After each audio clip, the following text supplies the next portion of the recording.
So a bunch of guys brought their own trucks. I also own a farm. Here we go.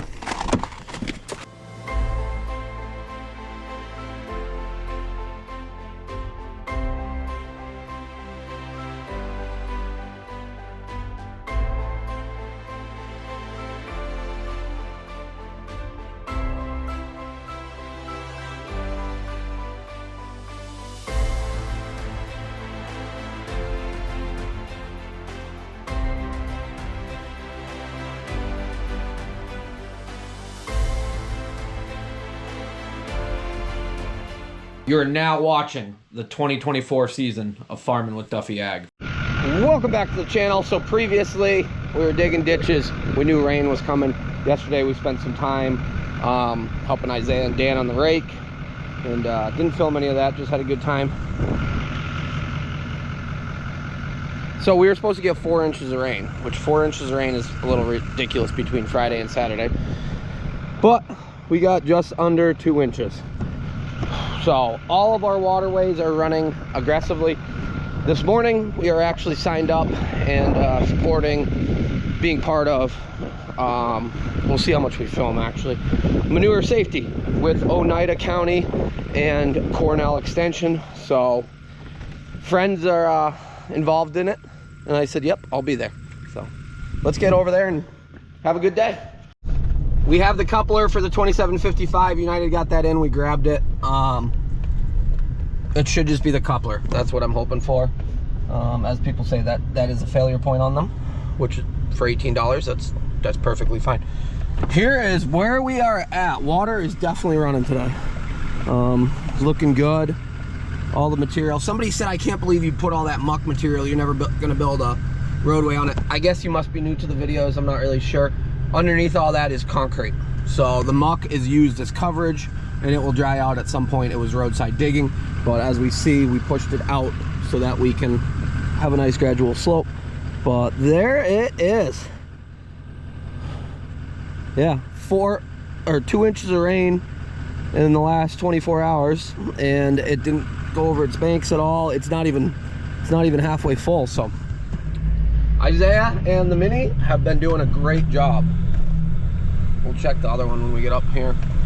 Actually, as long as we're right here, give you guys some action of the corn. So last year at this same time, this corn was not this tall. It hadn't started tasseling, but we're looking at 2 years on each as of right now for this variety.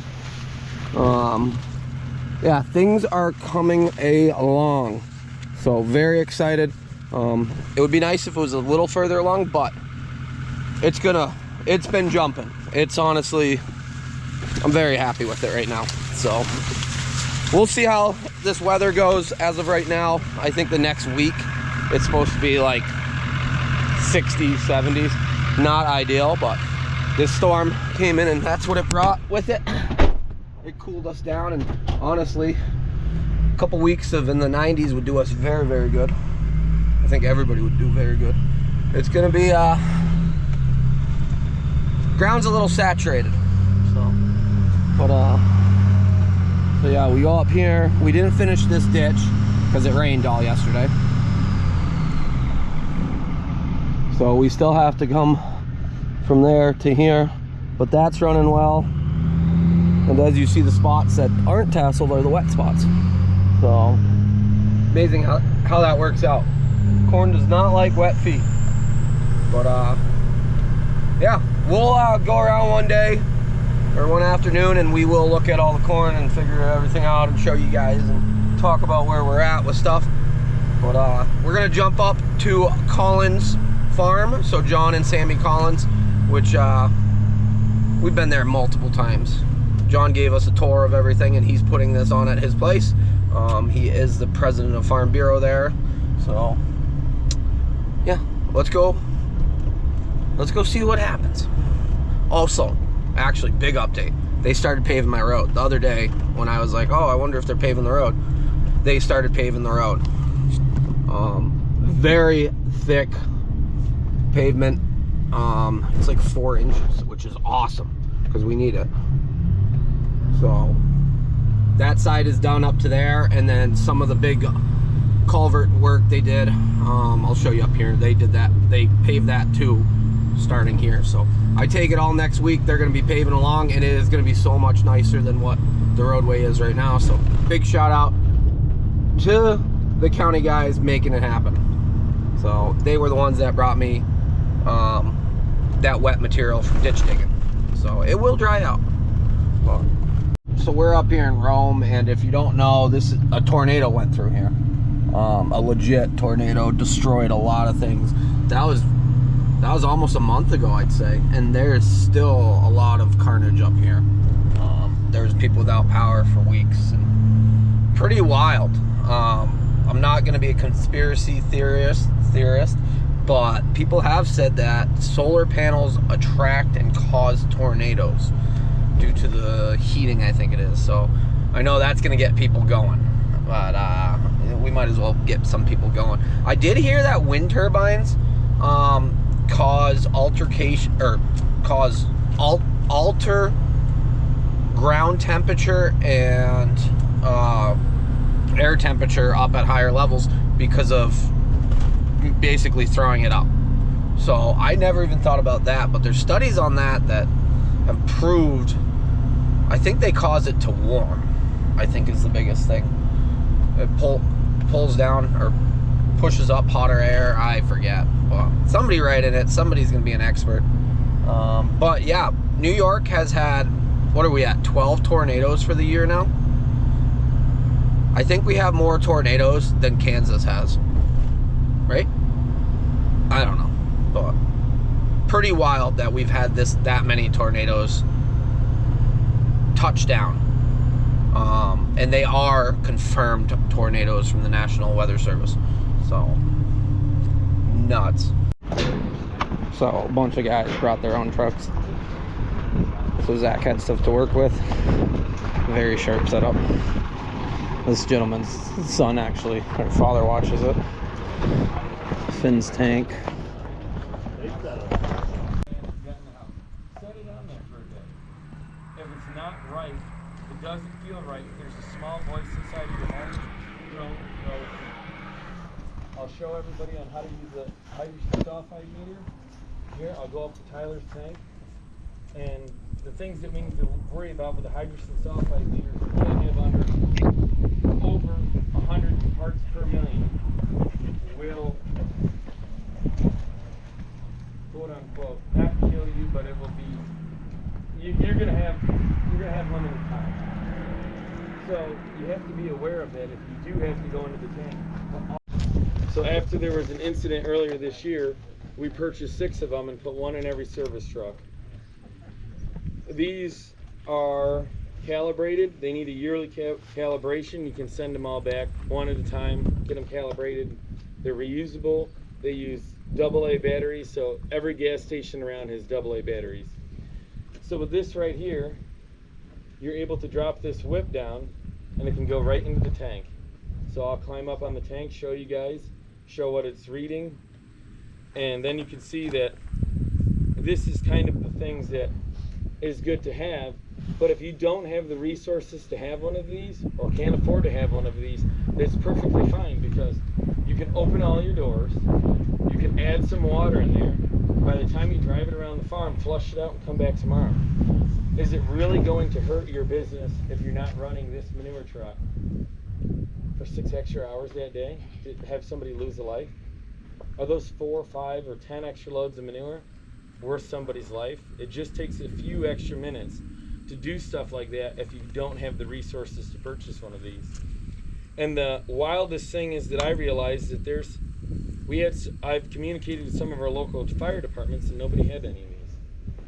So as custom guys, and even as dairies, I can't speak for the dairies because I don't have a dairy, but us as a custom guy, we need to supply all of our own resources because we are adults. Act like an adult and do what you can. If you can't afford these, all you have to do, maybe add a manhole, open the vents, open all of that stuff, rinse it out with water before you have to go in there with a baffle. Everybody's got a house fan. They're 25 bucks, 30 bucks at Dollar General. Put a house fan on there the day before. And if you know you're going to have a cool day coming up, do it on a cool day. If it's 95 degrees, don't go in. It's going to cool down. Then you can weld that baffle. You probably know if you got a baffle that's coming apart in the tank, it's going to be showing its teeth. It's not all going to break out instantly at once. It's going to start breaking a little while before. And that's when you can be like, all right, let's get them notes. So communicate with your mechanic, communicate with your welder, or even take it on yourself to be like, hey, so if John and I are working together, I want to say, John, I'm going to go into this tank and we're going to have to weld this up. John's going to be like, all right, Zach, did you wash it out? Is it vented? And how long has it been open for? It's been open for 2 days. Okay, it's good. Tomorrow's, morning's going to be 60 degrees. Well, let's do it tomorrow morning and when it's not 95. So then you can get in there and you can weld it. Hydrogen sulfide is the heaviest. So as you open up that door, all your heaviest stuff's going to come out. It's not going to come out instantly. I don't know the exact perfect time, but you need to open up those doors. Why do you want to go into a manure tank when there's still a little bit of residual manure in there without draining the tank? Anybody and everybody here answered it. Nobody's waking up in the morning begging to get covered in manure. But this is able to be passed around. If you guys want to come and look at this here, we got oxygen is 21%, CO2 we got 0 parts per million, hydrogen sulfide H2S we got 0 parts per million, and we got a time on it. And they do their reporting for NICAM. And then if you're interested in being in any of our mailing newsletters for future events like this, we do have another sheet down in the garage. Alrighty, so they put on a great thing. I wasn't going to sit there and film everything as we had classes and whatnot. I guess meetings, but very sharp truck. Zach Newton, always the man. So he came up here and talked about a lot of things that we've previously filmed. So go check out that video of us at his place. There he is. Have a good one, Zach. Yeah, hell of a business guy, and as he says, he's learned from it. So Sean Baldwin's wife, Mary Ellen, her and her extension and whatnot put this on, so that is a big part of why we came out here. I'm gonna jump in my pickup and pull it across the street, that way I'm closer. That's gonna do it for today's video. A little short, basically what's going on in that day. The manure meeting went from, we got there at 10 and we got done at 3 something. So there's a lot of classroom stuff as far as OSHA, just safety side of it, I would say. So I appreciate everybody that was involved in it because, as we know from the videos, we did lose 2 people in the industry locally this spring. And a lot of this educational side of it is to keep people alive and keep people coming home. So life is too short, and that's...